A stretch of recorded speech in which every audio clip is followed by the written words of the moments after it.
ஹாய்ங்க எல்லாருக்கும் வணக்கம். இன்றைக்கி அம்மா வீட்டுக்கு தாங்க போயிருந்தோம். அங்கேருந்து ஒரு சின்ன மினி விலாக் தான். அம்மா வீட்டுக்கு போனோன்றடியுமே பார்த்திங்கன்னா பாப்பாவுக்கு ஸ்நாக்ஸ் கொடுத்துருந்தாங்க, சாப்பிட்டுருந்தான். நானும் ஸ்நாக்ஸ் சாப்பிட்டுட்டு இருந்தேங்க. நைட்டுக்கு வந்து அம்மா தோசை ஊற்றுறேன்னு சொன்னாங்க. இல்லை இன்றைக்கி நான் ஊற்றி தரேன் அப்படின்னு சொல்லிட்டு வீட்டில் எல்லாத்துக்கும் தோசை ஊற்றி கொடுத்துட்டேங்க. அம்மா வீட்டில் வந்து நிறைய செடிகள் இருக்குதுங்க. நிறைய பூ பூக்கும். ஸ்கூல் டேஸ்லேயெல்லாம் வந்து நாங்கள் டெய்லியுமே பூ வச்சுட்டு தான் போயிட்டுருப்போம்.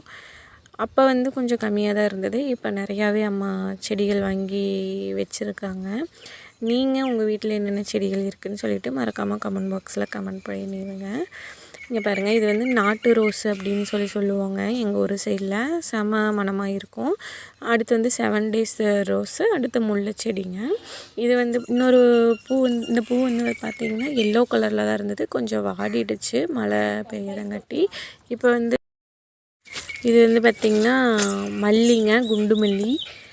செம மணமாக இருக்கும். இன்றைக்கி கூட தங்கச்சி பொறிச்சு கட்டி வச்சுட்டு தான் போனாங்க ஒர்க்குக்கு. இது வந்து பார்த்திங்கன்னா அல்லிப்பூ செடிங்க.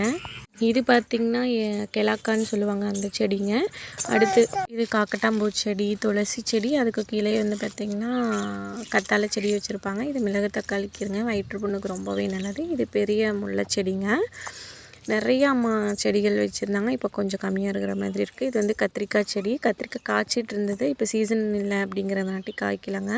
இங்கேயே குச்சிக்கிழங்கு செடி வச்சுருந்தாங்க. ஓகே, பாய்ங்க. நெக்ஸ்ட் வீடியோவில் பார்க்கலாம்.